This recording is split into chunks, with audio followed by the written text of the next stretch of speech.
Hello everyone. I hope all of you discuss the characteristics of Islamic culture and civilization. और जैसे कि मैं आप लोगों को कहती हूँ कि you must go through past papers. अगर आप में से किसी ने पास्ट पेपर्स देखे हों तो आपको पता होगा कि आज के हमारे टॉपिक पे 2016 में एक क्वेश्चन भी आया हुआ है। और अगर इसके बाद भी क्वेश्चन ये आपसे पूछा गया पास्ट पेपर्स में तो वो आपने मुझे बताना है कि क्या ये क्वेश्चन रिपीट हुआ है। क्वेश्चन हमारा इस तरह से आया था कि what is meant by culture and civilisation. वही चीज़ जो हमने डिस्कस की थी कि आपके इस्लामिक स्टडीज़ के जो क्वेश्चन होंगे वो दो पार्ट्स में डिवाइड हुए हुए होंगे। एक उसका हिस्सा है जिसमें उन्होंने आपसे पूछ लेना है किसी भी चीज़ को आप डिफ़ाइन करें, इसका क्या मीनिंग है। ठीक है, जैसे तौहीद का कॉन्सेप्ट है तो उस पूरे के ऊपर तो 20 नंबर का सवाल नहीं आ सकता। लिहाजा दो हिस्सों में आपके क्वेश्चन को डिवाइड किया हुआ होगा, जो कि आपके लिए अच्छा भी है। इसमें आपके लिए मार्क्स गेन करना आसान होता है। ठीक है, अब जैसे ये क्वेश्चन है ना, what is meant by culture and civilisation, ये एक हिस्सा हो गया। दूसरा है describe the characteristics of Islamic culture. ठीक है, ये 2016 का पेपर अगर आप देखते हैं तो उसमें आपको ये क्वेश्चन नज़र आता है। तो दो हिस्सों में ये आपका क्वेश्चन है, 20 मार्क्स हैं। तो पहले हिस्से के 10 नंबर हो गए, what is meant by culture and civilisation, तो आपको पता होना चाहिए। और आज हम इसी चीज़ से स्टार्ट भी करेंगे कि कल्चर का क्या मतलब होता है, क्योंकि उन्होंने हमसे इसकी एक डेफिनेशन जो मांग ली है। तो आपको मीनिंग पता होना चाहिए कल्चर का भी और सिविलाइजेशन का भी। और फिर आपके पास किसी अच्छे स्कॉलर की रेलिवेंट अगर आपको कोई डेफिनेशन आती है तो वो भी आप लिखेंगे। ठीक है, तो हम स्टार्ट करते हैं कल्चर से। तो कल्चर जो है वो अगर हम देखते हैं तो लैटिन वर्ड है। लैटिन वर्ड है कल्टस, आपकी गाड़ी भी होती है ना, उससे ये इसको डिराइव किया गया है। और इसका मतलब क्या है, टू कल्टीवेट समथिंग। अब कल्टीवेट क्या होती, कल्टीवेशन का तो आपको पता है ना कि आप जो है किसी किसी भी चीज़ को कल्टीवेट करते हैं। ठीक है, इस तरह से आप उसको कल्टीवेट करते हैं और प्रेजेंट करते हैं कि वो हाईली डिग्निफाइड मीन्स में आपकी सोसाइटी उसको एक्सेप्ट कर लेती है। ठीक है, तो आप इसको फिर कैसे इसको शॉर्ट टर्म में समझना शुरू करें तो वो क्या होगा, या उसकी कोशिश करें तो वो ये है कि culture is the manifestation of the manner in which we think, behave and act. ठीक है, थिंक, बिहेव एंड एक्ट। तो आप सोचते कैसे हैं, आपका रवैया कैसा है, आपके अखलाकियात क्या है, आपके एक्शंस क्या हैं, ये सारी चीज़ें आपके कल्चर कैसा होती है। इसी तरह से आप देखते हैं ना कि मुख्तलिफ़ किस्म के कल्चर्स हैं। तो आप कहते हैं कि जी हमारा बड़ा पश्तून ख़ास तौर पे इनके कल्चर की हम बात करें, बड़ा डायनामिक कलरफुल कल्चर है जी, हम ये काम कर सकते हैं, ये नहीं, ये हमारे कल्चर का हिस्सा ही नहीं है। आप हमारे पास आएंगे, हमने आपकी खातर तवाज़ो करनी है, क्यों करनी है, ये हमारे कल्चर का हिस्सा है। तो आपका एक पूरा तरीक़ाकार आपकी ज़िंदगी का आपको बता दिया जाता है। अच्छा, इससे ये जो क्वेश्चन होता है ना कि व्हाट वी आर और व्हाट वी शुड बी, तो ये भी रिफ्लेक्ट हो जाते हैं आपके कल्चर में। थिंक, बिहेव, एक्ट से आगे आप निकलते हैं तो इसमें आपका रिलीजन आ जाता है कि आप किस रिलीजन को फॉलो करेंगे। फिर आपके कस्टम्स आ जाते हैं, जैसे हमने अभी बात की ना। फिर आपका आर्ट इसमें आ जाता है, आपका आर्किटेक्चर इसमें आ जाता है, आपका लिटरेचर इसमें आता है। सारी चीज़ें आप इसको लेके चलते हैं। अच्छा, आपका फूड है, स्पेसिफ़िक खाने होते हैं स्पेसिफ़िक जगहों के, इलाकों के। आप में से जो फूडी किस्म के लोग हैं तो उनको इस चीज़ का पता होगा कि मखसूस खाने हैं हर जगह के, तो वो उनके कल्चर का हिस्सा है, उनके कल्चर को रिप्रेजेंट करते हैं। आप कोयटा चले जाएँ, इनका वो नमकीन गोश्त खाएँ, आप इधर केपी में घूम रहे हैं, आप शनिवारी खाएँ। ठीक है, आप पंजाब में घूम रहे हैं, आप स्पाइसी चने खाएँ, पता नहीं पाए खाएँ, कोई इस तरह की चीज़ें जो है वो खाएँ। तो हर जो कल्चर है वो अपना आपको फूड भी बताएगा। तो ये जनरेशन टू जनरेशन, एक जनरेशन से दूसरी में, एक नस्ल दूसरी नस्ल को तोहफे में दे रही है एक तरह से। ठीक है, फिर अगली नस्ल उसमें और चीज़ें ऐड करती है, वो उससे अगली नस्ल को देती है, और ये चीज़ें चलती रहती हैं। ठीक है, ये तो हो गया आपका कल्चर। अब आए सिविलाइजेशन पे। तो हम जब इसको थोड़ा सा ऐसे देखते हैं ना, मतलब बेहतियाती के साथ, तो हम कल्चर और सिविलाइजेशन में कोई ज़्यादा फ़र्क कर नहीं पाते। ठीक है, हमसे पूछा जाता है ना कि जी क्या डेफिनेशन है कल्चर की, तो हम बताते हैं कि जी आपका रहन सहन, आपका खाना पीना, आपके कपड़े, आपका सारा कुछ वो आपका कल्चर है। अच्छा जी, आपकी हिस्ट्री, आपकी जितना भी आर्किटेक्चर है, आपने कोई किले बनाए हुए हैं, कोई मस्जिदें बनाई हुई हैं, तो ये सारा जी ये कल्चर है हमारा। तो सिविलाइजेशन क्या है, तो आप फिर फंस जाते हैं, आप कहते हैं कि सिविलाइजेशन भी यही कुछ है। ठीक है, तो फ़र्क क्या है कल्चर और सिविलाइजेशन में? तो सिविलाइजेशन का हम देखें तो ये भी लैटिन वर्ड है, सिवितास।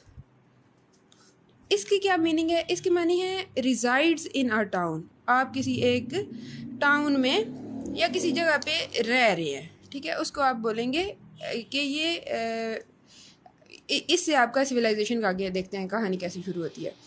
अच्छा, अब क्या है कि आप सिविलाइजेशन जो है ना वो कल्चर के साथ साथ, कल्चर जो है वो सिविलाइजेशन का एक हिस्सा है। ठीक है, सिविलाइजेशन एक बड़ी चीज़ है, कल्चर उसका एक पहलू है।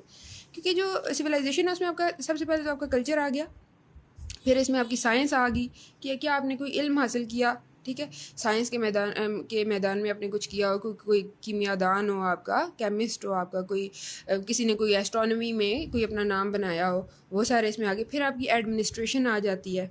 ठीक है, आप किस तरह से अपना सारी चीज़ों को एडमिनिस्टर करते हैं, ग्रास रूट लेवल से लेके अपना अपनी डोमेस्टिक पॉलिटिक्स में कैसे हैं, और फिर नेशनल इंटरनेशनल लेवल पे आप कैसी चीज़ें लेके जाते हैं। फिर आपकी पॉलिटिकल प्रोग्रेस आ जाती है। ठीक है, पॉलिटिकल प्रोग्रेस में आपका आएगा कि क्या आप शुरू से आपका एक कोई सल्तनत वाला निज़ाम वो चल रहा है, या कोई डेमोक्रेटिक कंट्री है, क्या चीज़ है, किस तरह की वो सिविलाइजेशन है। ठीक है, तो ये सारी चीज़ें जो प्रोग्रेस में इनका एक काम चल रहा होगा ना, उसको आप कहेंगे कि ये क्या है, ये सिविलाइजेशन है। ठीक है, आप ये बात कह सकते हैं कि एक जो कल्चर है ना वो एक सिविलाइजेशन के बगैर तो एग्जिस्ट कर सकता है। ठीक है ना, लेकिन एक जो सिविलाइजेशन है ना, अब ये मैं इसको मिक्स करूँगी, एक कल्चर जो है ना उसका ज़रूरी नहीं है कि उसकी कोई लंबी चौड़ी कोई शाखें हों, कोई रूट्स हों, कोई चीज़ें हों, बस ठीक है, एक छोटी सी चीज़, 2-4 चीज़ों से भी आपका कल्चर बन सकता है। लेकिन सिविलाइजेशन के लिए ज़रूरी है कि वो बाकी सारे आपकी पॉलिटिकल, आपके प्रोग्रेस को, आपकी एडमिनिस्ट्रेशन को, आपकी साइंस को, आपकी एजुकेशन को, आपकी सारी चीज़ों को साथ लेके चल रही हो। ठीक है, अब हम आते हैं इसकी डेफिनेशन पे। तो सबसे पहले हमें क्रिस्टीना डी रोसी, नाम आप याद कर लें, बड़ा मज़ेदार सा नाम है, रेफरेंस में आपने इनको यूज़ करना है।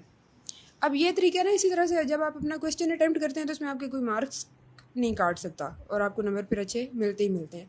वो क्या कहती हैं, वो कहती हैं कि कल्चर जो है ना, culture encompasses religion, food, what we wear, how we wear it, our language, marriage, music, मतलब ये जो जितनी सारी चीज़ें हैं ना, इन सारी चीज़ों से क्या बनता है हमारा, किस तरह से हम बिहेव करते हैं, ये सारी चीज़ें बना देती है हमारा कल्चर। बस आपने एक रेफरेंस उसमें डालना है। अब हम बात करते हैं इस्लामिक कल्चर की और सिविलाइजेशन की। ठीक है ना, इस्लामिक कल्चर की क्या खसूसियात हैं, और क्योंकि इस्लामिक स्टडीज़ पे हम बात करें, सोशियोलॉजी से रिलेटेड होता, तो फिर हमारा इधर टॉपिक कंप्लीट हो जाता है ये सोशल वर्क से। अब इसमें नेक्स्ट चीज़ है वो है करेक्टरिस्टिक ऑफ इस्लामिक कल्चर। तो इस्लामिक कल्चर में सबसे आप पहली जो चीज़ देखते हैं ना वो है मोनोथीज़म।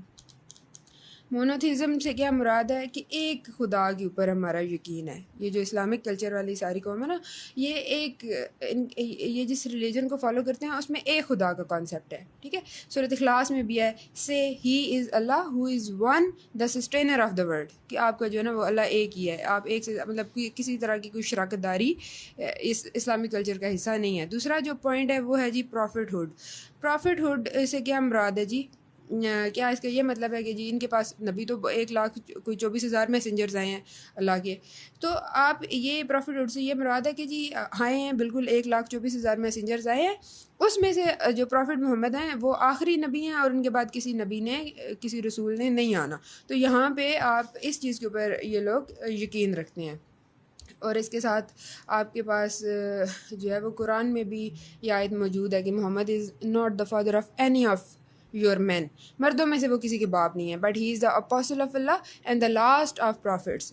ठीक है, अब आप कहते हैं ना कि बेटा जो है वो होना बड़ा ज़रूरी है, दूसरा बंदा आपको कहता है कि नहीं नहीं, देखें आप प्रॉफिट मोहम्मद के तो बेटे थे, उनके फौत हो गए। तो उनका भी तो बेटा नहीं था। फिर ये बात आ जाती है कि खुदा को बड़ी मोहब्बत, मतलब सबसे ज़्यादा मोहब्बत अगर किसी से है तो वो हज़रत मोहम्मद सल्लल्लाहु अलैहि वसल्लम से है। तो इस पर क्वेश्चन आ जाता है, तो इतनी मोहब्बत ही तो बेटा क्यों नहीं दिया या दे के वापस क्यों ले लिया। तो उसकी वजह भी ये था कि वो उनकी नस्ल में आगे फिर कोई नबी या इस तरह का दावा नहीं कर सकता था, क्योंकि यहाँ पे नबूवत का ख़ात्मा आना था। तो फिर ये सारा चक्कर आपका चला। अच्छा जी, फिर आपका आ जाता है लाइफ हेयर आफ्टर पे। आपका यकीन इस्लामिक कल्चर जो है वो आपको ये कहता है कि आपकी ज़िंदगी सिर्फ इस दुनिया की ज़िंदगी नहीं है, बल्कि इसके बाद क्या होगा, आपका दोबारा से आप अगर मर जाएंगे तो फिर एक दिन उठाए जाएंगे, आपका हिसाब किताब होगा। और अगर आपने अच्छे काम किए होंगे तो फिर आप जन्नत में चले जाएंगे, और अगर बुरे काम करेंगे तो दोज़ख में जाएंगे। और वहाँ की जो ज़िंदगी होगी ना आपकी, वो फिर हमेशा की ज़िंदगी होगी। ठीक है, तो हेल का कॉन्सेप्ट है इसमें, और दूसरी तरफ हेवन का, पैराडाइज का आपका कॉन्सेप्ट है। तो ये हेल का क्या, हेल से बड़ा डराया जाता है और कहा जाता है कि fear the fire whose fuel is man and stones prepared for the disbelievers. ठीक है, हम डिसबिलीवर्स में हम कह देते हैं कि वो काफिर जो है ना वो सारे जहन्नुम में जाएंगे, लेकिन इस्लाम जो बातें आपको बताता है, सच बोलो, ठीक है, पूरा हर काम में आप इंसाफ करो, किसी के साथ ज्यादती ना करो, और आप जब ये सारे काम नहीं कर रहे, सफाई का ख्याल रखो, सफाई निस्फ़ ईमान, और आप सारे गंदे मंदे घूम रहे हैं, तो फिर आप भी तो इनकार कर रहे हैं। डिसबिलीवर का कौन होता है? जो इनकार करता है, बात नहीं मानता। तो सिर्फ ये कि आप किसी मुसलमान के घर में पैदा हो गए हैं, ऐसे आप मुसलमान कोई नहीं हो जाते, और इसी बात के ऊपर आप जन्नत में भी नहीं जाएंगे। अच्छा, फिर आपकी डिवोशंस, डिवाइन वर्शिप्स हैं इस्लामिक कल्चर का हिस्सा। ठीक है, उसमें आपकी नमाज है, रोज़े हैं, आपका ज़कात वगैरह इसमें शामिल है, फिर हज है, हज के लिए जाते हैं आप। फिर एक सबसे अच्छी जो चीज़ है ना इस्लामिक कल्चर की, वो है सिंप्लिसिटी। ये एक ऐसा कल्चर है जो कि इंतहाई, एक तो बजाते खुद सिंपल तो है, सिंपलिसिटी का प्रचार भी करता है। ये भी कहता है कि अगर आप लोगों के पास कोई बहुत ज़्यादा मालो दौलत है भी, तो उसको उसकी नुमाइश मत करो, ज़िबाइश की हद तक जाओ, अच्छे कपड़े पहनो, अच्छे घरों में रहो, घर आपके साफ़ सुथरे खूबसूरत हो, लेकिन उसकी नुमाइश मत करनी शुरू कर दो। ठीक है, इस चीज़ के फिर इसके बाद आपका जो ट्रेड है वो है इक्वलिटी। अब इक्वलिटी क्या है कि जितने भी लोग हैं वो खुदा की नज़र में बराबर है। ठीक है, खुतबा हिज्जतुल विदा उसमें भी है कि all mankind is from Adam and an Arab has no superiority over a non Arab. ठीक है, किसी अरबी को किसी अजमी के ऊपर कोई फ़ोकियत हासिल नहीं है, ना किसी गोरे को किसी काले पे। बल्कि अगर आपको किसी को कोई प्रायोरिटी हासिल होगी खुदा के नज़दीक, तो वो किसकी वजह से होगी? उसकी पाइटी, गुड एक्शंस की वजह से, उसके तकवा की बुनियाद पे। ठीक है, फिर जी ऑनेस्टी और ट्रस्ट, उसको आप लोग बहुत इस्लामिक कल्चर जो है वो प्रीच करता है, और ये कहता है कि कोई भी जो मुसलमान है वो दूसरे का हक ना खाए, बल्कि क्या करे, ऑनेस्ट हो, और जस्टिस के ऊपर बहुत ज़ोर देता है। ठीक है, God commands justice and fair dealing. तो अगर आप इंसाफ पसंद नहीं हैं, आप नाइंसाफ़ी करते हैं, और फेयर डीलिंग्स भी आपकी नहीं है, आप स्टूडेंट हैं, घर वालों के सामने सबकी नज़र में आपने ये शो किया हुआ है कि जी हम तो बड़े पढ़ाकू लोग हैं, पढ़ रहे हैं, लेकिन एक क्लास आपसे अटेंड नहीं होती, तो फिर आप जस्ट नहीं है, आपकी डीलिंग्स फेयर नहीं है, तो उसका भी ज़ाहिर है फिर आपको अजर उसके अकॉर्डिंग मिल जाएगा।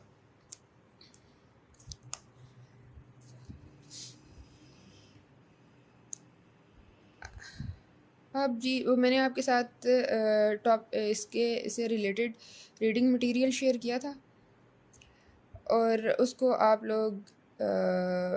लोगों ने पढ़ा भी होगा। अब अगर आपका कोई क्वेश्चन है हमारी आज की क्लास के हवाले से, तो वो आप ज़रूर पूछें, और जब आपने क्वेश्चन को अटैम्प्ट करना है तो वो भी इसी तरीके से करना है। अगर यही क्वेश्चन एज इट इज़ आ जाता है, तो पहले आपने कल्चर और सिविलाइजेशन को डिफ़ाइन करना है। दोनों से रिलेटेड है कि अगर आपको अच्छी डेफिनेशन किसी एक स्कॉलर के नाम के साथ आती है वो लिखना है। फिर हेडिंग आपने बनानी है करेक्टरिस्टिक्स ऑफ इस्लामिक कल्चर, या अगर सिविलाइजेशन में आती है तो और सिविलाइजेशन, और उसके नीचे फिर आपने ये सारे पॉइंट्स जो हैं, इसमें आप मज़ीद पॉइंट्स भी ऐड कर सकते हैं, ये आपने लिख देने हैं। हाँ जी, रहमानुल्लाह, आपका अगर कोई क्वेश्चन है तो आप पूछें।